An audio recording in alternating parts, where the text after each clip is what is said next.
We're just going to wrap up today. These 3 slides just finish off a bit of the information we give on what Stalin and Lenin got up to. This is particularly with Stalin. So the state that was created in communism allowed for one person to rise to power and take absolute control. A lot of this was done through collectivization early on. And once Stalin is in power, he needs to maintain power. He, obviously executes lots of people, sends many people to gulag work camps, and displaces other people. Many farmers, as we learned in some of the previous slides, had their land taken from them, confiscated, and much of the food was then redistributed more to the cities than it was to the people who are actually growing it. It wasn't an equal distribution because some people's need was greater than others. Please, with the crinkling. That's all on the audio. Just throw it out. Everyone. Throw it out. David Kawada, where's everyone? Well, today's the day before spring break, so many people thought that they didn't need to be here.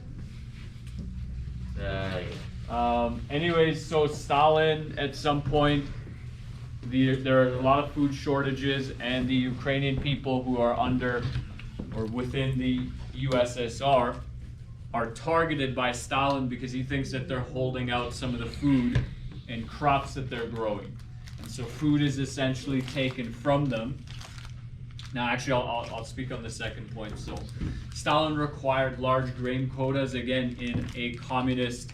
Please excuse the interruption. Just wanted to announce that we have the results of the mustard plant competition. The block C class with the tallest plant at 2.9 centimeters is Mr. Suko's class. Yep, definitely. A whole 2.9 Also remember that centimeters. there's still an opportunity to win a pizza party by collecting the most donations for development and peace, and they'll be counted after the break. Also, if I can remind It died, it didn't even grow. have students stack the chairs Well, that went at into the the end snack of the day.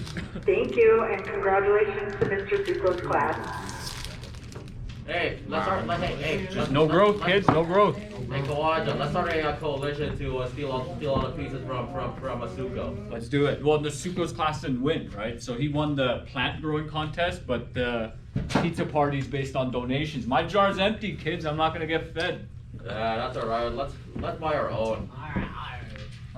Pizza Hut. Okay, anyway, so in a communist economy, the government sets certain standards for people to achieve, which may or may not be realistic. They can just be figments of their imagination. Just say, hey, you need to produce food for 10,000 people on this farm. Might not even be logical. Actually, the Canadian government did something very similar with the greenhouse gas emissions, the fertilizer. They just set a cap on how much fertilizer farms can use. This is very similar, this government intervention into the lives of individuals, right? And many farmers push back saying, hey, what do you actually know about farming? Where did you get this number from? Why are you saying that we can only use so much fertilizer? We need that to grow food. Do you not want us growing food? And if that policy goes through law and farmers are restricted on how much fertilizer they can use, either they find better techniques to grow food, which may be impossible to do, or in the next 5-10 years, potentially we see food shortages. And that is part of a communist economic system where the government more or less dictates to you what you can and cannot do. Okay. Anyways, because these Ukrainian farmers aren't able to meet their quotas, Stalin then stockpiles grain from many of these people. He holds the food away from them in order to starve them out. Okay, between 7 to 10 million people are starved in order to remove resistance. So he's trying to psychologically break these people who aren't exactly resisting him per se, but maybe the standard set was too high, or for whatever reason they're not able to grow the amount of food they need to. Additionally, coming back to the point of the kulaks, the effective farmers were all removed. All their land was redistributed to people who are less effective, and so maybe the people who are farming at that point aren't very capable anyways, right? And again, all of this comes from government intervention when the communists intervene into everyday life rather than letting things naturally play out. Okay. This fourth point here emphasizes the use of propaganda films, the use of propaganda in general. Propaganda essentially just means it's information that is aimed to change your mind, right? So, the school could put out propaganda on Mr. Kawaja and say he's a terrible teacher, and they put posters everywhere, and maybe that'll change the opinions of students, or maybe they do the other thing. They want you to think a certain program or a teacher is very good, right? So Stalin is using that to show that these farmers are counter-revolutionaries, they're actually causing problems, and he essentially wants people to be upset at them. Okay. What else do I want to say? Okay. The last point there that I'll make on this slide is that this genocide, because that's what it was very intentional. So the word Holodomor means to kill by starvation, and more or less this was essentially a man-made issue. This was caused by political decisions made by the people in charge, and this is something that can easily happen when you essentially let a small group of people make decisions for everyone.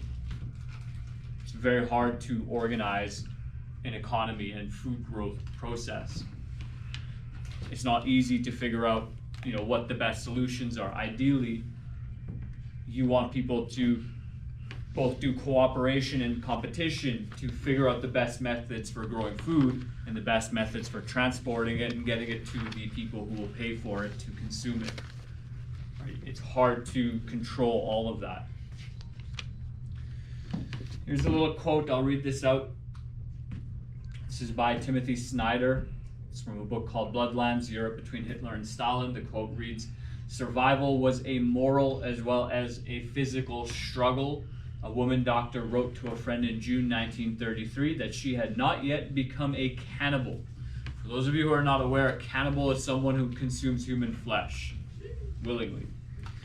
But was, quote, "not sure that I shall not be one by the time my letters reach you," end quote. The good people died first.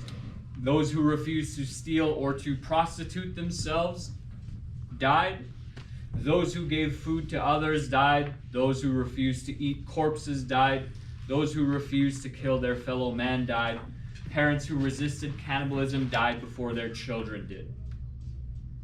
Okay, so again, emphasizing the fact that when the small group of people in charge started controlling everything and trying to organize it, all of the movement, natural movement that occurs in a market and an economy, they failed miserably, and that misery was extended to the poorest people who could least afford some luxury. It was extended to people who had, let's say, more morality than others and refused to, either prostitute themselves, to steal, to eat bodies, because that's more or less all that was available to many of them. And I think this quote does an excellent job of hitting the point behind the resistance to liberalism that was communism. In China, I don't know if people had to resort to cannibalism, but Really? many people starved to death in China. In China, in a 5 to 10 year period, 60 million people died due to the policies that the communists put into place.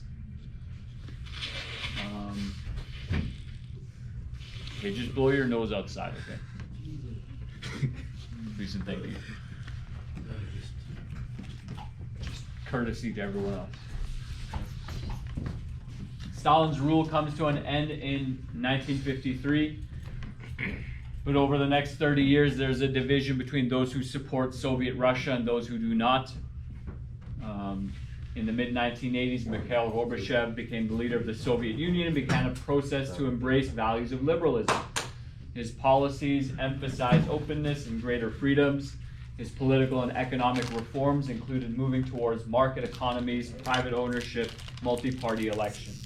Okay, so they became more liberal in that sense. I don't quite know the bridge between all of this and when Putin came into power and stayed into power. One thing I will add about the death of Stalin is that prior to his death, he had psychopathically killed so many of the people around him that many of the people who were left didn't even want to help him when he was on his deathbed. They weren't even sure which doctor to ask because, you know, if he did survive, who knows, maybe your head is next because he's concerned that maybe you didn't get the best doctor, or maybe that doctor could have done something wrong, or maybe you had plotted against him. And so, you know, there's a degree of hesitation involved in his actions, in the actions of the people around Stalin at the time. And, you know, I don't think many people at the time shed tears for his death, although nowadays some people do praise Stalin and Lenin despite the fact that they were responsible for killing millions of people. And many people have a very strange understanding and view of communism, and many people hold this idea that they would be able to do these things better. And again, you got to reflect on the philosophy that this was built upon, right? Karl Marx actively discussed, you know, this idea that power is what influences the world, and people are motivated by power, and that groups are always fighting one another. And, you know, maybe that's a very good interpretation of how Karl Marx saw the world and his motive for doing things. Not necessarily the truth, but very quickly in half a slideshow, these are some of the results of that philosophy. We will stop there.